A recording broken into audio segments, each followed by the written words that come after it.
मीठे और मधुर नाम में सबको मेरा जय मसीह की। और आशा करता हूँ कि आप सब अच्छे हैं, स्वस्थ हैं और परमेश्वर को महिमा करते हुए आगे बढ़ रहे हैं। प्यारो, हम लोग इन दिनों में देख रहे हैं सेवा के बारे में, और सेवा के बारे में पुराना नियम से नया नियम से कई बातों को हम लोग देख सकते हैं, कई कहानियों को देख सकते हैं, कई बातों को हम लोग देख करके सीख सकते हैं। पिछले कई वचनों को देखे हैं और बहुत कुछ सेवा के बारे में सीखे हैं। हमने सीखे हैं कि यहोशू ने बोला परमेश्वर का सेवा मैं करूंगा। फिर हम लोगों ने देखे नया नियम से प्रभु यीशु मसीह ने बोला दो लोगों की सेवा नहीं कर सकता है।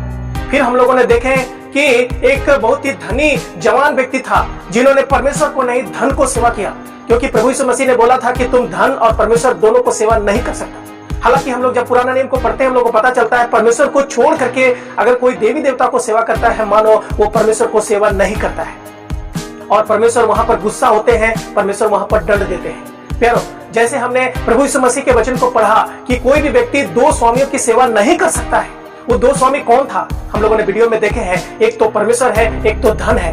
और वो धन का और परमेश्वर के बारे में, ये जो जवान व्यक्ति के बारे में हम लोगों ने वीडियो देखे हैं और सीखे हैं। प्यारो, आज हम लोग देखने वाले हैं एक बहुत ही दिल को छूने वाला वचन, और वो वचन हम लोग पढ़ेंगे कोलोसियों का पत्री, उसका 3 अध्याय और 5 वचन पहले पढ़ेंगे, और उसके बाद हम लोग पुराने नियम से एक अद्भुत कहानी को पढ़ेंगे। उसको जब हम लोग पढ़ेंगे आप खुद अपने जीवन में उसको पढ़ करके मनन करके आप उसको एक बार तुलना कीजिएगा। जब इसको हम लोग पढ़ेंगे आप एक बार अपने बाइबल को निकाल के पढ़िएगा और आप एक बार उसको मनन कीजिएगा और बोलिएगा कि इसने परमेश्वर का सेवा किया या किसका सेवा किया। प्यारो, आइए इसको जल्दी समझने के लिए हम लोग निकालेंगे कोलोसियों का पत्री, उसका 3 अध्याय और 5 वचन। इसलिए अपने उन अंगों को मार डालो जो पृथ्वी पर है, अर्थात व्यभिचार, अशुद्धता, दुष्कामना, बुरी लालसा और लोभ को, जो मूर्ति पूजा के बराबर है। एक सुंदर वचन हम लोग देखते हैं कोलोसियों की मंडली को पौलुस ने लिखा। क्या लिखा कि अपने उन अंगों को जो पृथ्वी पर है उसको मार डालो। बहुत सारी चीजों के बारे में लिखा है, व्यभिचार के बारे में, दुष्कामना के बारे में, लेकिन एक चीज यहाँ पर और लिखा है, लोभ जो मूर्ति पूजा के बराबर है। प्यारो, अगर हमारा जीवन में, आपका जीवन में अगर लोभ है, लालच है, कोई चीजों को लेकर के लालसा करते हैं, लोभ करते हैं कि मुझे ये लेना है, मुझे ये हासिल करना है, प्यारो मानिए आप परमेश्वर का सेवा नहीं करते हैं, आप मूर्ति पूजा करते हैं, बेजान वस्तुओं की सेवा करते हैं। यहाँ पर वही बात को बताया गया है। आइए एक कहानी को हम लोग पढ़ेंगे, दूसरा राजा उसका 5 अध्याय।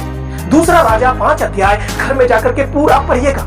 एक नामान नामक व्यक्ति के बारे में हम लोग यहाँ पर पढ़ते हैं। यहाँ पर अगर आप अच्छा से मनन कीजिएगा तो आप एक नामान को देख सकते हैं जिसको कोढ़ का बीमारी है। फिर आप एलिसा को देख सकते हैं जो इस्राएल का बहुत बड़ा भविष्यवक्ता है, और फिर गेहजी को देख सकते हैं जो एलिसा का सेवक है। हम लोग देखते हैं ये नामान जो है वो कोढ़ था, कोढ़ी था, उसके शरीर में कोढ़ था।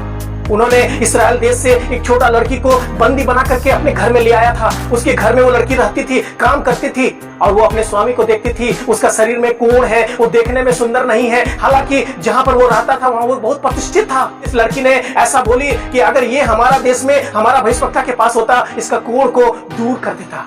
इन्होंने, जो वहां की सेनापति था, ये नामान सेनापति था, उन्होंने अपने राजा से कहा और राजा ने एक पत्र लिखा इस्राएल देश के राजा के पास में। और वो पत्र जब इस्राएल देश के पास गया और उस राजा के पास गया, जब उस राजा ने पढ़ा, राजा चौंक गया। राजा अपना कपड़ा फाड़ दिया। उन्होंने बोला ये क्या है, क्या मैं कोढ़ कैसे दूर करूं? और इस बात को एलिसा के कानों तक पहुंचा और एलिसा ने बोला तुम कपड़ा क्यों फाड़ रहा है, क्यों व्याकुल हो रहा है, क्यों घबरा रहा है, उसको मेरे पास भेजो। और प्यारो, हम लोग देखते हैं दल बल लेकर के ये नामान जो कोढ़ से भरा हुआ था, ये उसके एलिसा के घर के द्वार के सामने खड़ा हुआ। एलिसा बाहर नहीं निकला। एलिसा ने किसी व्यक्ति के द्वारा कहला भेजा, जाओ यरदन नदी में तुम 7 बार डुबकी मारो और तुम्हारा कोढ़ ठीक हो जाएगा, तुम चंगा हो जाएगा, तुम शुद्ध हो जाएगा। सोचा था वो बाहर निकलेगा, मैंने सोचा था वो परमेश्वर से प्रार्थना करेगा, मैंने सोचा था प्रार्थना करके जहां पर मुझे कोढ़ हुआ है वहां छुएगा और मुझे चंगा करेगा। लेकिन ये तो बोल रहा है जाकर के तुम वहां डुबकी लगाओ। अरे यहाँ का जो पानी है, यहाँ का जो नदी का पानी है, इससे ज्यादा अच्छा तो मेरा जगह में है। ये बहुत गुस्सा हो गया। ये बोला नहीं, मैं अपना जगह जाएंगे। लेकिन जो उसके साथ आया था, वो उनके लोगों में से किसी एक ने बोला, हे प्रभु गुस्सा ना करें, अगर ये भविष्यवक्ता आपको बड़ा काम करने के लिए बोलता तो क्या आप नहीं करते? अरे इन्होंने 7 बार डुबकी लगाने के लिए बोला यरदन नदी में, अरे लगा के तो देख लीजिए। इन्होंने बात को मान लिया, ये यरदन नदी पहुंच गया और वहां पर एक बार डुबकी लगाया, अरे ठीक नहीं हुआ। दूसरा बार डुबकी लगाया, अरे ठीक नहीं हुआ। तीसरा बार डुबकी लगाया, अरे ठीक नहीं हुआ। 6 बार डुबकी लगाया, वो ठीक नहीं हुआ। लेकिन जैसे 7वां बार डुबकी लगा के उठा, अरे उसका शरीर से जो कोढ़ था वो ठीक हो गया, वो चंगा हो गया, वो बच्चा जैसा हो गया, वो शुद्ध हो गया, वो बहुत खुश हो गया। वो जान गया कि सच्चा परमेश्वर केवल इस्राएल के पास है, इस भविष्यवक्ता के पास में है। वो दल बल लेकर के एलीशा के द्वार के सामने आया और बोला, आप महान है, आपका परमेश्वर महान है, मुझे पता चल गया है। इसीलिए ये जो मैं भेंट लेकर के आए हैं, ये सोना चांदी, ये अनमोल वस्तुएं आप लीजिए। एलीशा ने क्या बोला? परमेश्वर का जीवन का सौगंध, मैं कसम खाता हूं, मैं कुछ नहीं लूंगा, मैं कुछ नहीं लूंगा। फिर हम लोग देखते हैं उसको उन्होंने विदा किया, और विदा करने के बाद ये कोढ़ से ठीक होने के बाद बड़ा खुशी के साथ, बड़ा आनंद के साथ वो अपना जगह जाने लगा। उसी समय में हम लोग देखते हैं एलीशा का जो दास था गेहजी, वो सब बातों को देख रहा था। अरे इतना सुंदर सुंदर चीज लेके आया था, इतना अनमोल वस्तुएं लेके आया था, वो हमें गिफ्ट दे रहा था, हमारा स्वामी को दे रहा था, और स्वामी ने नहीं लिया। परमेश्वर का जीवन का सौगंध मैं तो लूंगा, मेरा स्वामी नहीं लिया तो नहीं लिया, लेकिन मैं तो कुछ ना कुछ लूंगा।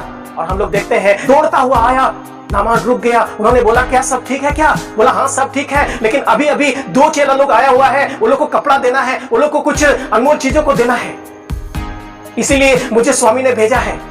कितना बड़ा झूठ, कितना बड़ा लालच इसके अंदर में हम लोग देख पाते हैं। हम लोगों ने कोलोसियों का पत्री उसका 3 अध्याय और 5 वचन में देखे, लोभ करना मूर्ति पूजा के समान है। इन्होंने क्या किया?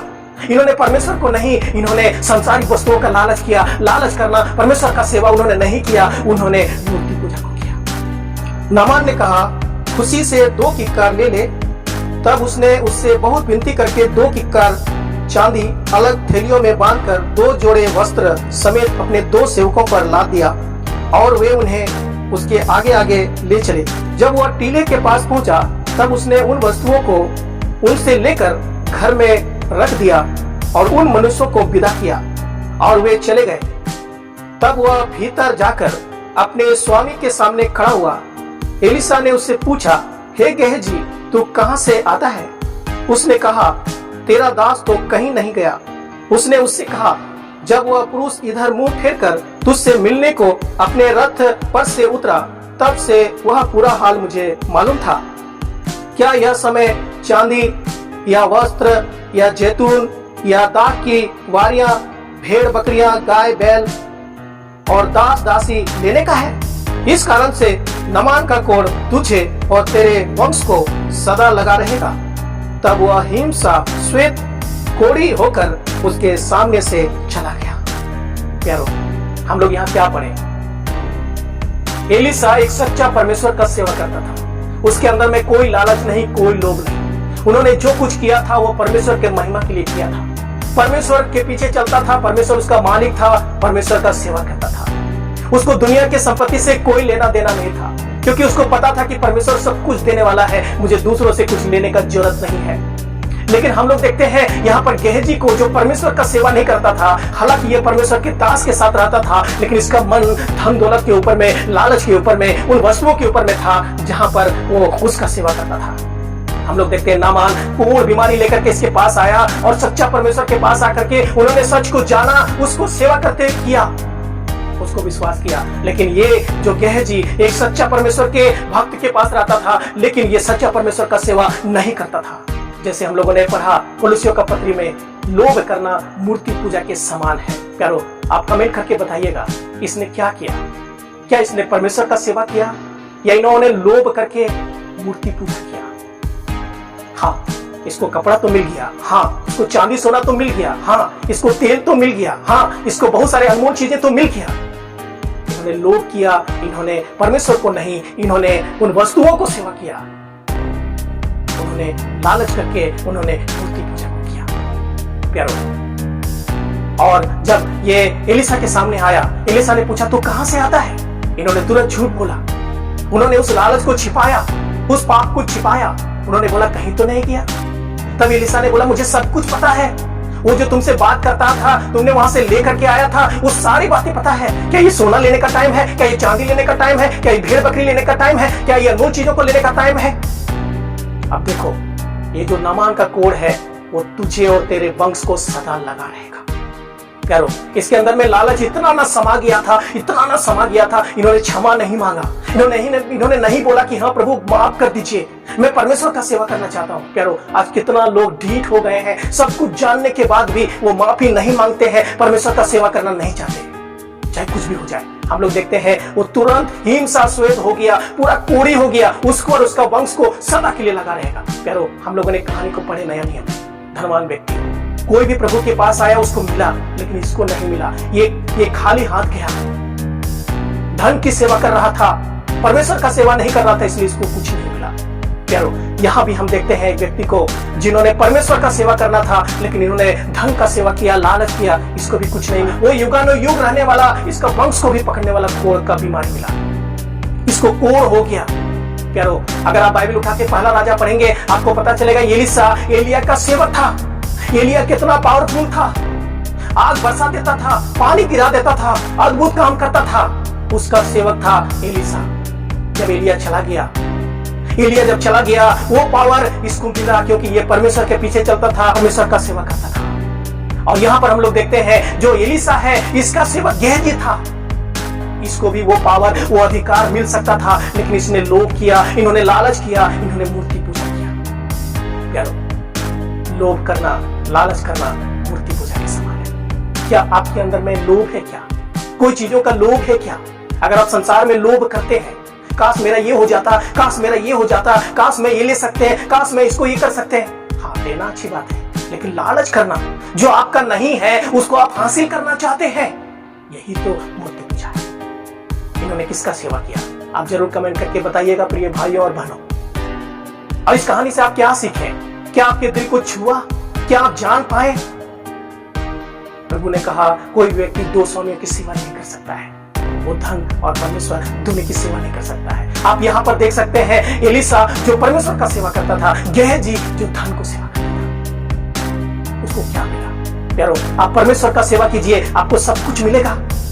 और अगर आप धन की सेवा करते हैं, धन को लालच से कमाते हैं, धन आपके लिए परमेश्वर पर बैठा है, आपको कुछ हासिल नहीं होगा। आप खाली आए हैं, खाली जाएंगे।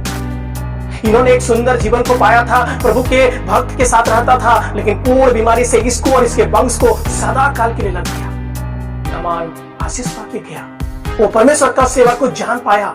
उन्होंने एलीशा से निवेदन किया, ठीक है आप कुछ नहीं लेते, मैं थोड़ा सा यहाँ से मिट्टी ले जाना चाहते हैं ताकि मैं वहां वेदी बनाऊं और परमेश्वर का सेवा करूं। लेकिन इन्होंने क्या किया?